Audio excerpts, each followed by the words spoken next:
I'd like to start by introducing myself, Tracy Shapak.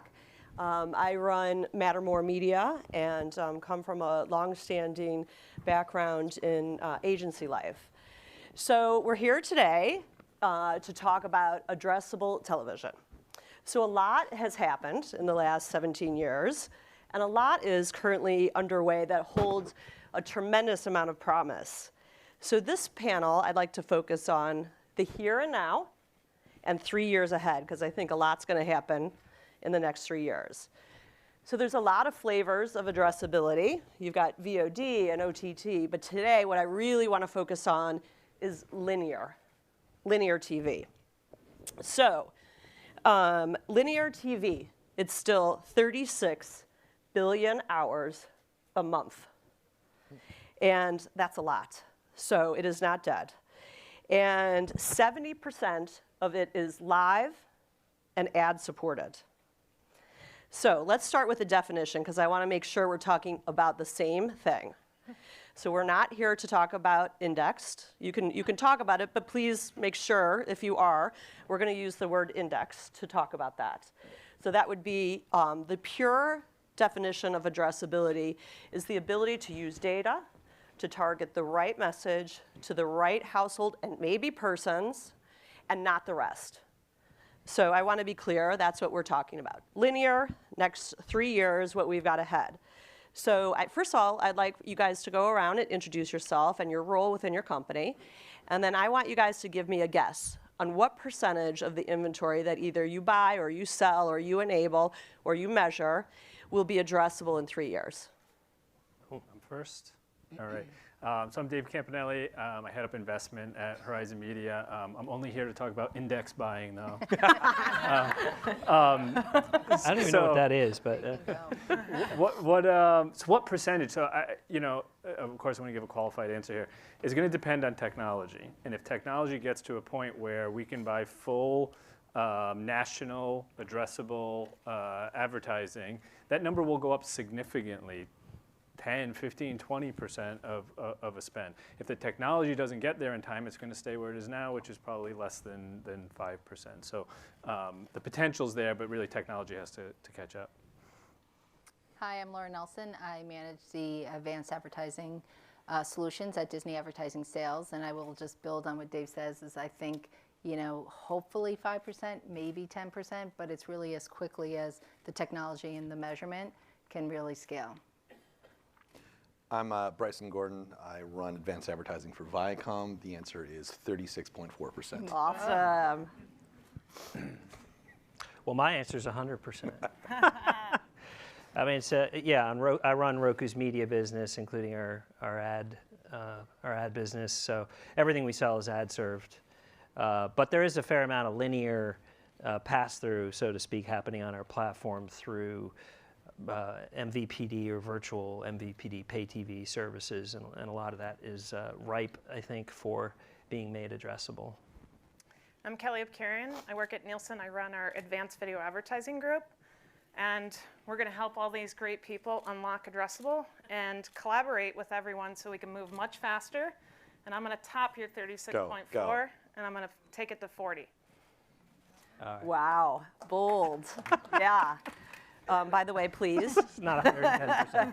It's a good start. Yeah. Good start. So we're somewhere between 5 to 40% of what we are a part of, and we have a Well, you had Scott at 100. Yeah. Well, how do you get to 36? Right. I'm just Sorry. curious. Made it up. Oh, Sorry, you're right. All right. So we're somewhere between 5 and 100, which is pretty typical, I think, for this guest. So I think Dave, one of the challenges that I would love to talk to you about is, first, how do your advertisers that are participating in addressable television today, what do they view as the value? How do they think about it? And how might that change? Let's go with in 3 years, we have 40% of this inventory that is now addressable enabled. So how would you how do you think about today? What are clients saying?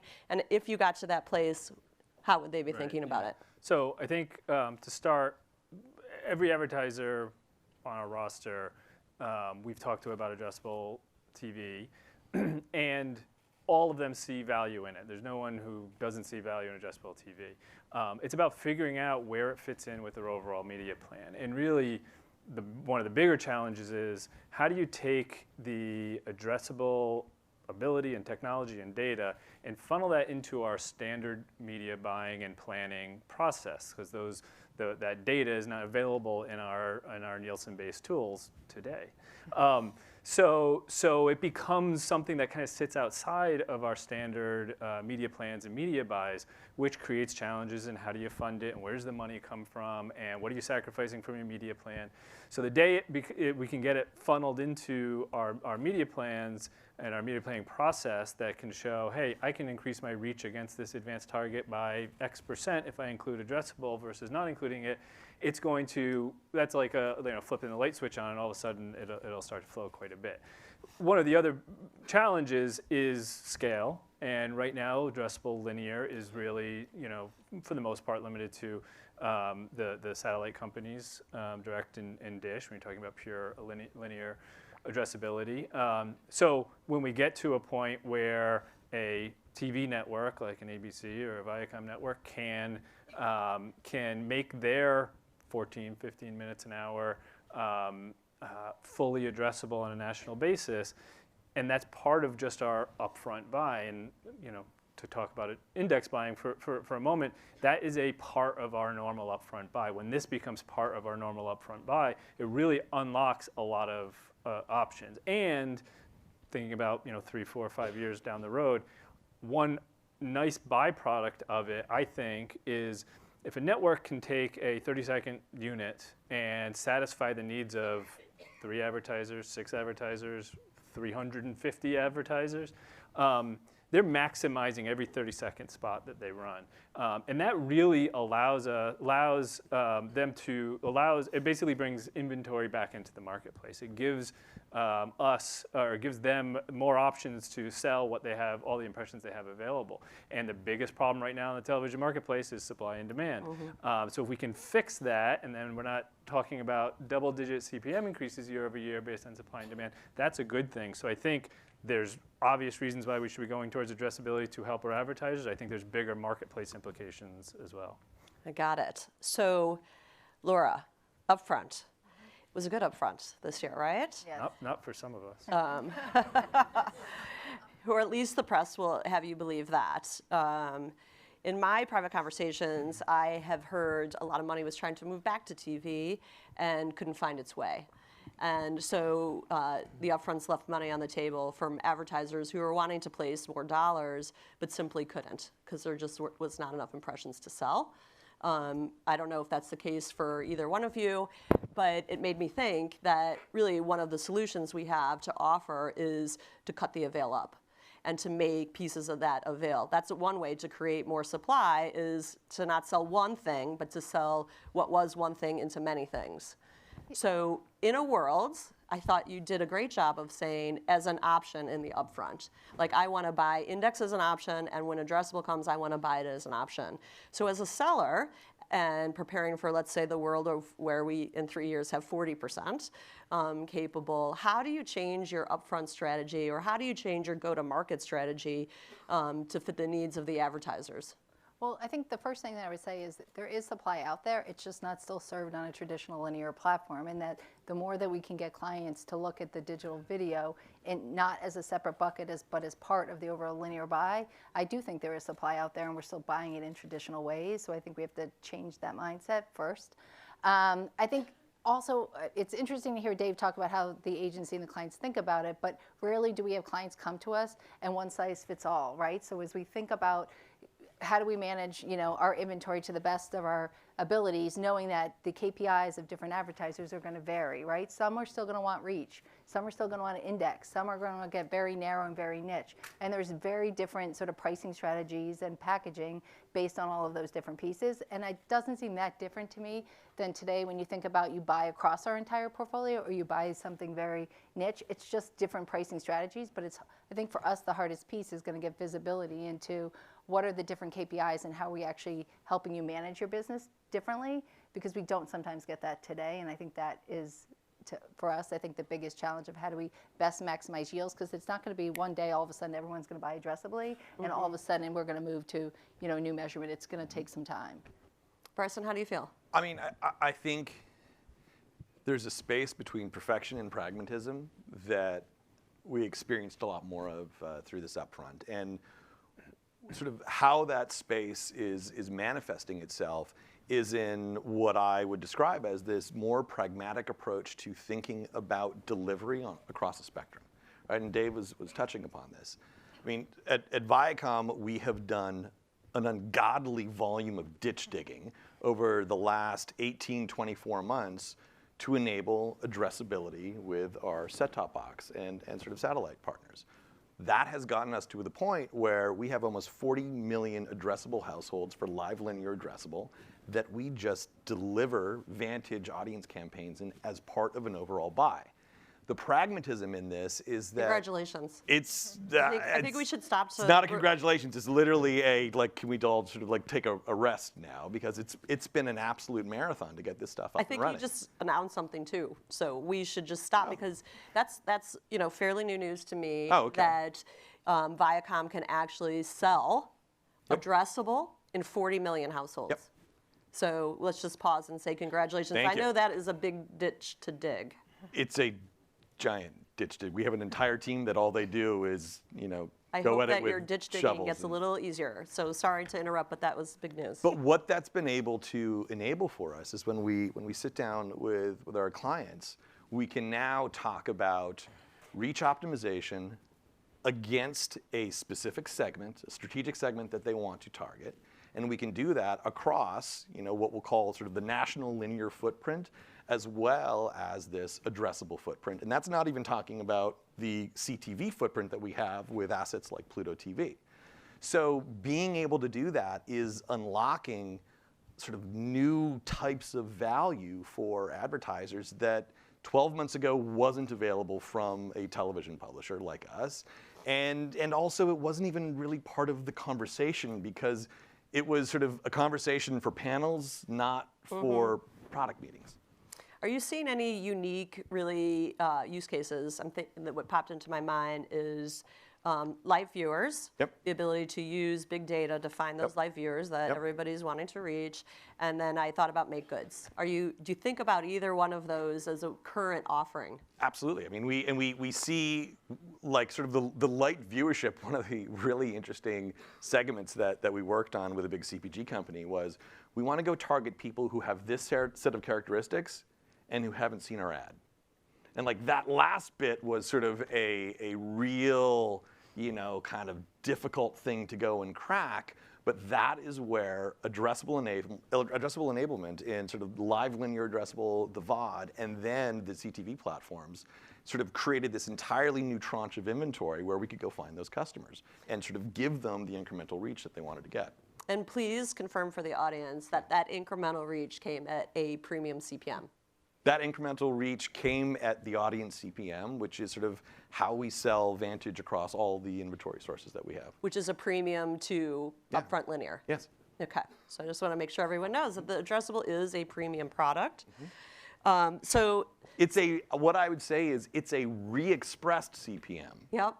That doesn't have any sense of lift built into it. It's fundamentally about we work with our agency partners and we will re-express a traditional demo-based CPM as an audience CPM, and that's how we sell. So one could argue, when you look at the audience delivery, that sometimes the CPM actually goes down. Yep. Okay, so. My view on, I'm super excited about linear addressable.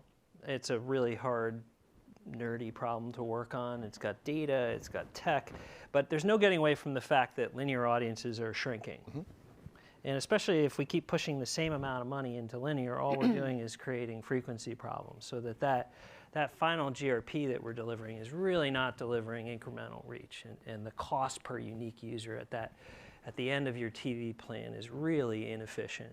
And so while it's not a very sexy thing to say, I think one of the best uses of linear addressable is actually frequency control, reach optimization across linear and nonlinear. And it's something we've already started to do at Roku, where we've got a good part of our footprint that are TVs where we have ACR, basically fingerprint, and we can detect and measure exposure to a linear ad campaign. And then we could dynamically modulate delivery in the OTT side in order to deliver an optimal reach and frequency across the two. I think it's actually a really important use of addressable, and that's before you even get to left-handed firemen, pickup drivers. So I completely agree with you. One of the things I'm seeing in the marketplace as it's starting to gain awareness and excitement is so much misinformation that we could have an entire panel about OTT addressable, an entire panel about VOD addressable, and then another whole day session on how we create universal addressability where everything actually does work together, which is why I wanted to focus on linear, because we have a window right now. We have a window to enable that 38 billion hours a month. And the other windows are working themselves out, and we have to figure out how to work those together. So the question that I have for you, Scott, is that you have, first of all, congratulations, an incredibly successful journey that Roku has been on. Thank you. Lots of people are envious, I'm sure. Very heavy, hard lifting. But most people think of you as a consumer device. And I want to have you express Roku as an OS. How does that unlock addressability on a smart TV for linear television? Do you have a strategy around that? If so, can you articulate that? I think that would be valuable for the audience. Sure.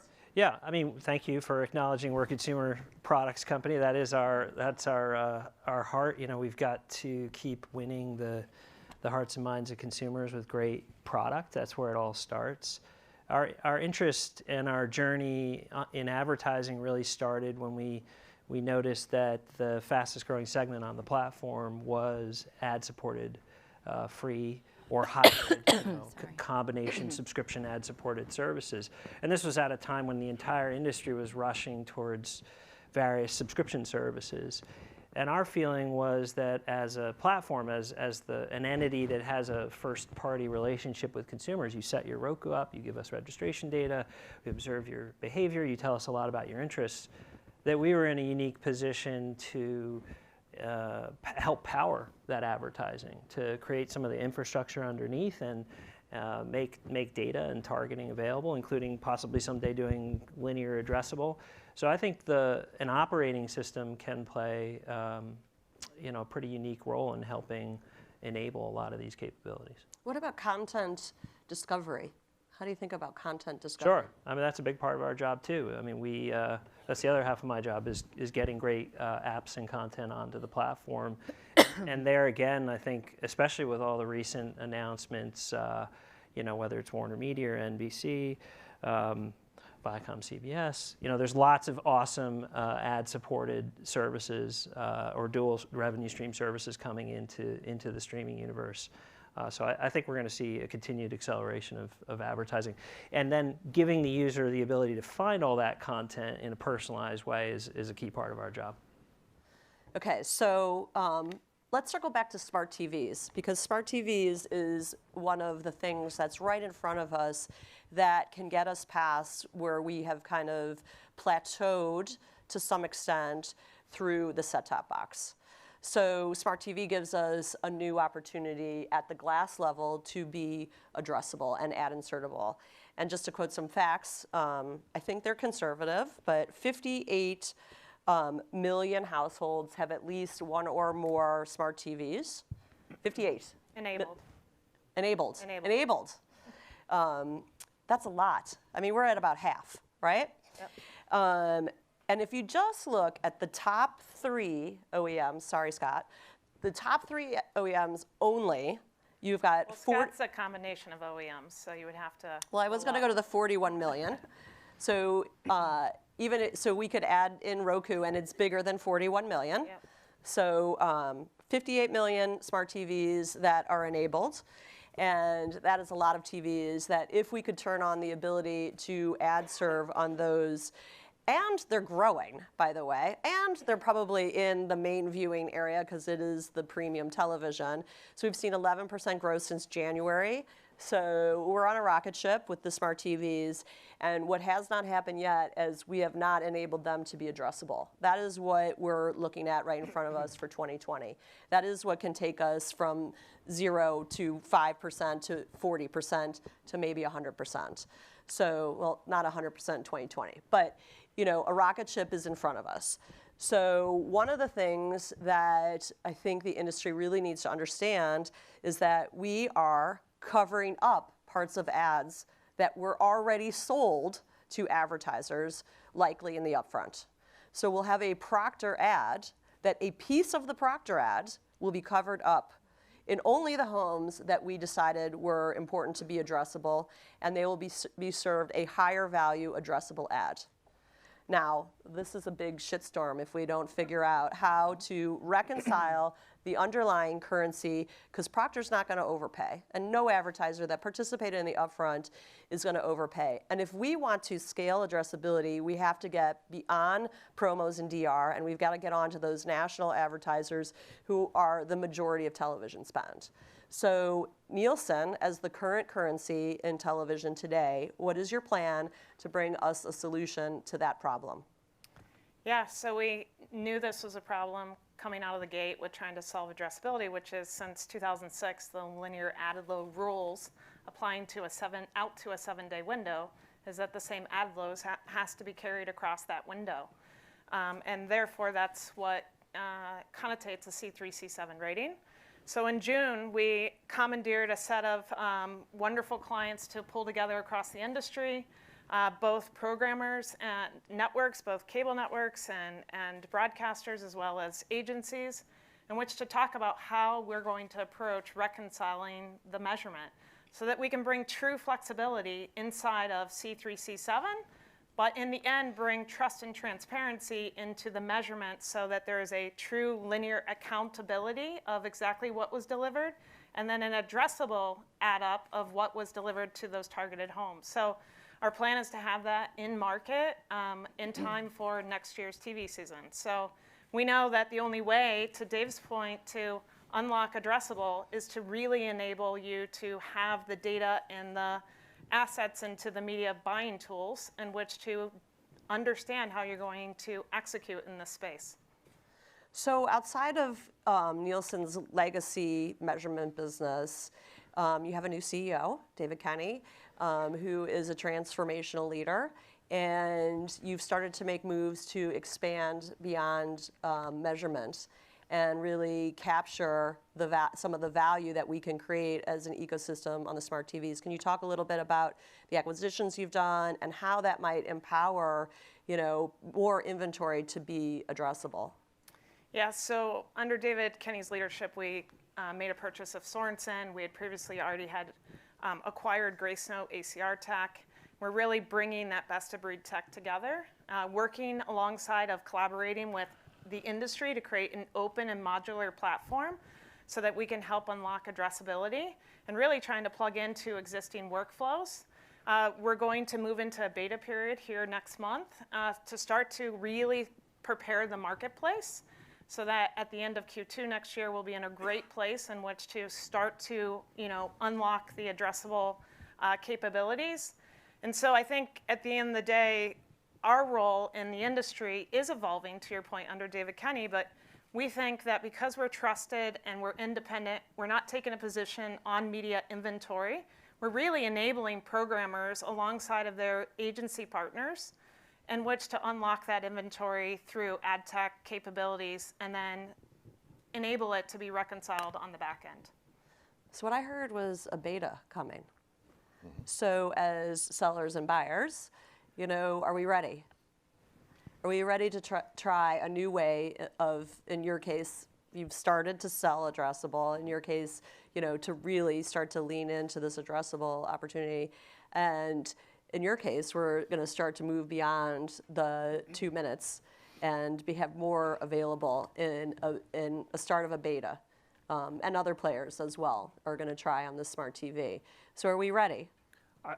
To me, ready, it's ready or not, we have to do it. You know, there's no ready anymore. This is moving so fast, and things are changing so much, and we have to jump in and do it. I think the TV, especially, you know, lineage has been, you know, a lot of, okay, Nielsen's going to change a currency, and it's going to happen in 3 years, and we'll all prepare for it, and we can't do anything until it changes. Like, and everyone on here probably agrees, we got to go for it. We got to do it. We got to test it. We got to try it, and we got to figure it out. Because this is just changing faster than we can even keep up with. So you can't wait to be ready. You just have to jump in and do it and figure it out. I have a question. So, do we think that the buyers of? Am I allowed to ask questions? Or Yeah, sure, go for it. So maybe this Anyone question wants to ask for questions Dave. too. So if Kelly supplies the tech to do the substitution and then also repairs the currency so that people are made whole on the ad that was substituted, or know that it wasn't an audience member they actually paid for because it was outside the guaranteed demo, and we can kind of rip that kind of unsold audience off the top. Why can't it be sold down all the other channels to all the other clients that are buying addressable video today? Like, does it have to get sold right back to the same clients, the same Fortune 500 absolutely clients, or can not. it just flow out through programmatic channels? And Well, let's not throw the P in the yeah. word. Oh, okay. Other channels. The P Don't start part, with I P. mean, that's a whole nother topic on What- what programmatic Can it not means be to- bought by anybody who's buying digital? Absolutely. video? I mean, if we're going to unlock addressable, don't we all agree that, you know, the underlying ad is bought by one advertiser and the addressable impressions are bought by many other advertisers, not the same advertiser? Yes. Oh. See, it's Going, controversial. I'm like, There we well, go. no, but I think we're oversimplifying it as someone who's been under 14 feet of mud for the last 2 years getting this to work. This is fundamentally a discussion about the supply chain of television advertising. We're talking about measurement, and there are great strides being made on how to think about unified measurement. But we have people sitting in operations who need to make sure that an advertiser can get on air. 10 years ago, getting that advertiser on air was a piece of cake. You know, it's just national linear advertising. You just push the ad and it's done. Now we have to deliver that ad through national optimized linear, through a broad set of addressable MVPD partners to get us to the 40 million homes, to a set of CTV partners as well, who are going to get us to the digital one-to-one reach as well. The challenge that I see on the horizon is a further fragmentation of the supply chain that's going to cause complete chaos in the kitchen, right? And that's something that could be very disruptive in a bad, bad way for the industry. So it's about us being very deliberate in how and when we move to think about the integration of new capabilities into an operational supply chain that can enable scenarios for customers. But I also think it's about being realistic about what's ahead, right? You guys have done a lot of work. There is a whole conversation, we've had this conversation about what is the right business model for this moving forward. There are investments that need to be made, data, tech, across the board, and we can do that, and we should be moving forward, and we should get to that 3 years. But as we're doing that, we need to, I think, to your earlier question, really figure out what does that business model look like? Because margins on deals are changing at a rapid rate. And in order to get investment to make these things happen, we have to prove that it's actually driving more revenue. And in some cases, is it just making that revenue? I agree with your point earlier. You're getting not a higher CPM, but a better return on that impression. But the ability to prove that out when you're in the point of doing the investment is tricky, right? And I think, from the advertiser perspective, it starts with, I'm buying a 30-second spot in a primetime TV show that's going to deliver 5 million people. Does that advertiser want all 5 million people? Yeah. Let's start there, because that's what we've always bought, and that's kind of our front discussion. Second is, yeah, we want all 5 million people, but I want to break it up 6 different ways for my 6 different products, and I want to do that addressably. So I want to own the entire audience, but I want to split it up. And then third is, no, I only want this section of the audience, whether that's an age, whether that's the left-handed fireman. Whatever it is, I want that. And then you can do whatever you want with the rest of it. So you have this cascade of options, theoretically. And then it's up to you to backfill the rest of that stuff and have the mechanisms to do that. And then that's maybe where programmatic or automation. There's still value in that 30 seconds regardless. I understand, there was always a conversation about waste, but I feel like sometimes people are like, we aren't wasting impressions or not maximizing our inventory. We're just selling it in one way, and we're trying to move to a new way to do that, right? I think there's a ton of value in recycling the waste. And how do you recycle the waste? It's Well, I think Dave's saying he likes the stuff that comes along the side, right? no, but like That but this is there's value in it. It's but it might reflect that the pricing needs to change to account for the think ability. But let's negotiating up here, articulate by the way. where some of the value Trying to is translate in the here. waste that I think is really interesting is we go into every one of these campaigns with the assumption that the advertiser got the audience right. And that the advertiser is 100% confident that this is the right audience I want to target. If you actually sit down with the data teams at these clients and with their agency partners, they go, we think it's this, but we're not 100% sure. One of the things that we've been able to do is actually how do you start to create a closed loop against the campaign so you can see who's converting within the segment, who's converting outside of the segment. Why are you starting to see, using machine learning, some clustering of certain characteristics well outside of the segment that are actually converting at a much higher rate than the ones that the advertiser asked for? And that is, I think, going into this with nothing but certainty of precision actually puts blinders on your campaign that are very dangerous for the marketer. And I think that's something that is, with sophisticated clients, there's a recognition of that, and there's sort of a process that you build around that is all about learning how to make the media work harder. I couldn't agree more. I had one client that we actually ran a full footprint of addressable and saw who converted, and that's who the target was, because they didn't know who their target was. So I've been at this a really long time, 17 years. First addressable trial was 2003 in Aurora, Colorado. 17 years of digging. I think one of the things that I came away with is the only thing that can stop this from being, as successful as I know it can be, is greed. So let's talk a little bit about how to avoid greed, which to me the flip side is how do we collaborate to create the acceleration that I feel we really need, because we all want great content, right? We want a better ad experience and great content. And so I think this is something that if we achieve its potential could bring us that. But if we all look at it, our little piece, and this becomes a full negotiation that I got to get all the way up to the eCPM on the pricing, and I own and control everything, it's going to take a long time. So how do we collaborate?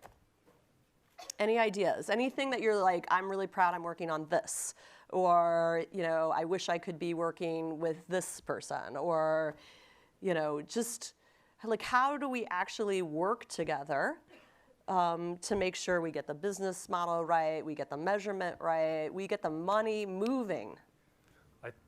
To start, I think from buyers to sellers, initially there needs to be a understanding that this might not be the moneymaker today, but we prove it works and then it becomes the moneymaker. And I know we have a long history with Viacom Vantage, especially, where we started off and it's like, hey, let's get up and running and let's get the groundwork done. Don't worry about premiums right now. Don't worry about, let's get it working, let's get it right. And now we've built a place where, we're in it, we laid the groundwork, now we're in a good place on index buying, not the addressable.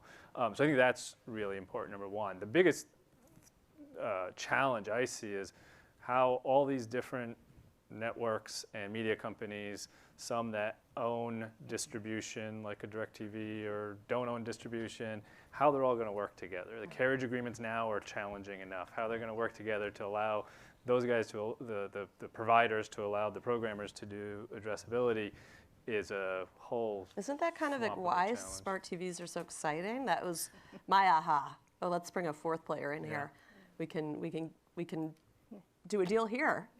I mean, I do think there's obviously a lot of positives about smart TVs, but there is still a lot in the sort of traditional MVPDs. And I think to your point, it's exactly right. It's how are we going to work together to figure out how to best provide scale. And it I think, is probably as challenging as measurement right now, because I'll go back to cost. It's like, what is the value of the data of that household information that we're getting from either the smart TV or the MVPD? And is the perceived value, outsized versus what the actual buyer will pay for it? And how do we reconcile those things? And you're doing those with multiple different companies. It's challenging. Like I think it's sort of from the publisher standpoint, and I would say even in the MVPD space, it's making decisions on where do we want to compete and where should we not be competing in order to support the greater good of the television ecosystem.